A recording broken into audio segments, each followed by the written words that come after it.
Welcome guys to the first episode of the Strong or Wrong series. In this series, you guys in the comments will give me build ideas. I then will test out these builds and push them to the limit to see if they are strong or the comment is just wrong. Now the first build we have for you today is by TVNA Frags, and he asks to do the entire Mantis build with the Mantis Trinket and then a more crit chance smoothie as well and meal. What I'm going to do with every different build is the weapon is going to go down the max mighty path, so no elemental path, and the armor set are going to go down the sleek path just for that extra effect that you get. And the mutations are going to be Assassin, Cryptograt and Trapper Peeper, Cardio Fan, and then Apex Predator. So we're going to buff ourselves up, and we are going to be testing these builds on summonable bosses. First up is the Hedge Broodmother.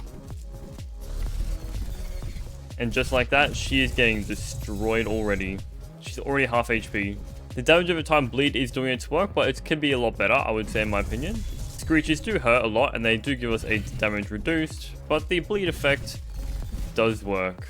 And now she's down. That was somewhat decent. Alright, let's go ahead and try this now on the Mantis. And let's try against the Mantis. We are not hitting our Apex Predator mutation just yet. I would like to see that. Here we go.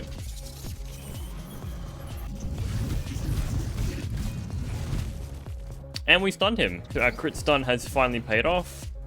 But we are doing a lot of reduced damage from the defect. And she goes down.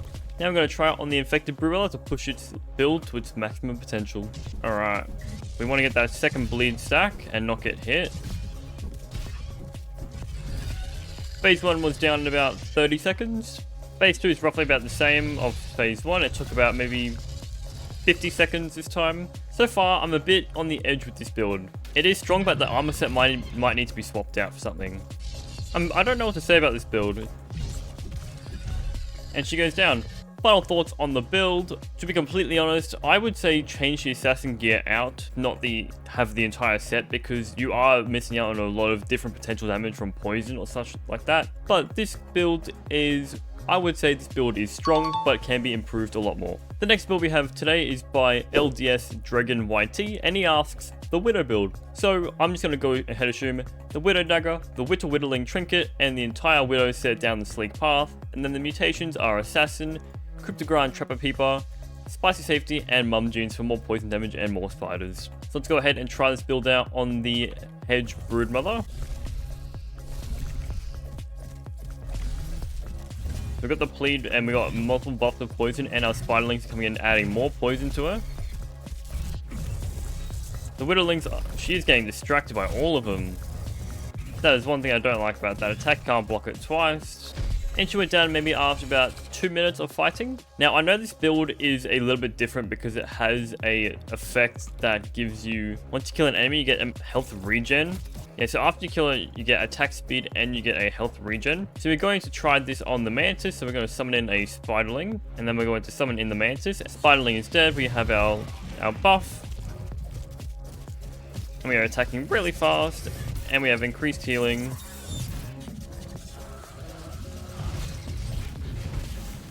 And our Whittlings do tank that Scream attack, which is nice. So all of our summons don't completely fall off the first phase. All of our we have so many Spiderlings. This is really cool. Mantis is almost dead. Honestly, against the Mantis, this build is really strong. And the Mantis went down maybe about a minute and a half. Now once again, we're going to summon in a Spiderling. I'm now going to take on the infected Broodmother. And now it's time for the infected Broodmother. So we're going to attack speed. We're going to attack her as much as we can. We've got all of our summonings in. We've got so many summons on the ground, and she does not know what to do. There's phase 1 into phase 2. Alright, and now on to phase 3. So far, this build is definitely going to be good against multiple enemies, considering the set bonus. But for bosses, I wouldn't say this build is very good. And our Widowlings don't do any venom damage, because the infected Broodmother is resistant or immune to venom damage. So our Widowlings aren't doing anything. The only people that are doing damage are the Mum Jeans mutation. But at least it's a distraction.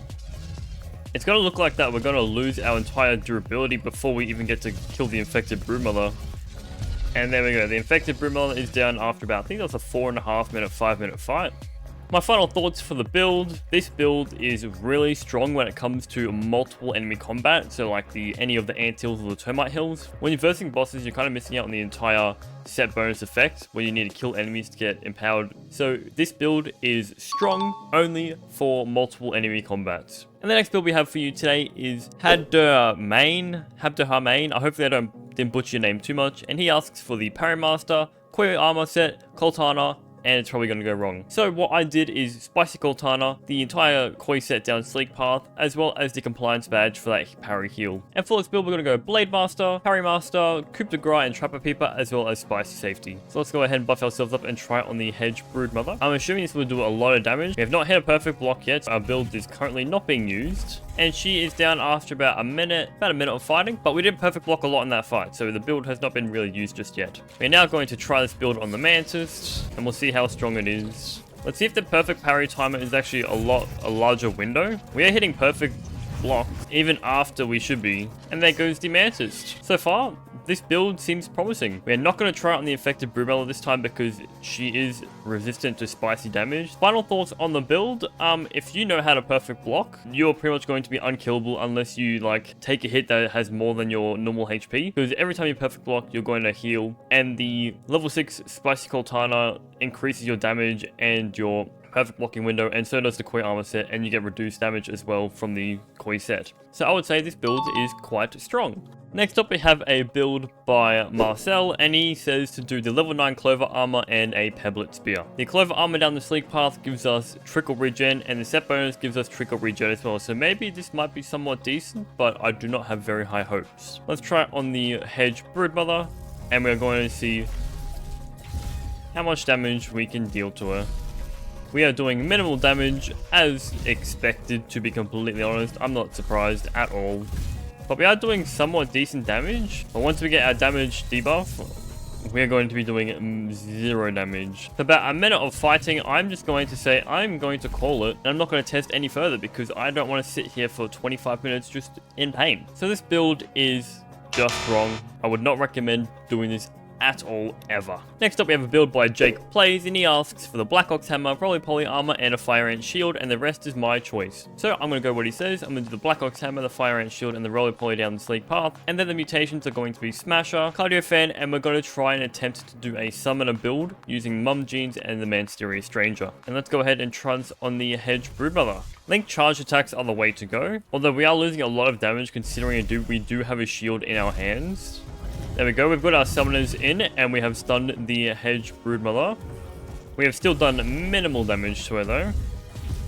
Considering this is a very slow build, we are not really summoning a whole lot, but we are doing somewhat decent damage. There we go, we've got 2 meds in the playing field now, and we got poison on that one hit. That is fantastic. After about a 4.5 minute fight, the Hedge Broodmother went down. And once again, just like the other set, I'm going to stop the build here because I don't want to put myself through about half an hour of pain just to get a kill on the infected Broodmother or Mantis. To be completely honest, this build, if you're going for a tank stun build in a multiplayer session, this could work. But in a single player session, this build is just wrong, unfortunately. And the final build for today is by Miguel, and he asks for the Thorns build on Woe mode. So that is what we are going to do. Mutations are Javelinia and Sour Sensation just for the Thorns, as well as the Thorns meal and a Liquid Rage smoothie. So the game is on Woe mode now, and we are going to try it on the Hedge Broodmother. Now we are going to need a lot of smoothies for this. Go ahead and just yoink some smoothies out of this chest here. We are doing some decent damage against the Hedge Broodmother, but once again we are taking a lot of damage and we are healing up a lot. And just like that, we almost died from that one singular attack. I honestly feel this build can be pretty strong. And just like that, we have folded because we took too much damage and we couldn't out-heal her. So against the Hedge Broodmother, Thorns will kill you, and let's try against the Mantis. The Mantis is pretty strong, but I feel like Thorns is going to do a lot of damage to this guy. I'm just hoping we can out-heal the damage he does to us. I will need to block that attack, otherwise we are going to die. Okay, we need to block a few times just to get our health back up. and we fold against the Mantis. So with this build, considering that healing got a 4-second nerf every time you heal, the Thorns and Thorns on Worm mode is not good against bosses, but probably different enemies. But to be fair, I wouldn't recommend this build at all. So this build is just wrong. And that's the end of today's video. If you guys want to comment down your build ideas, I will definitely have a look at them and I'll try them out in a future video. And while you're here, if you made it this far, you might as well like and sub, and I'll catch you guys in the next video.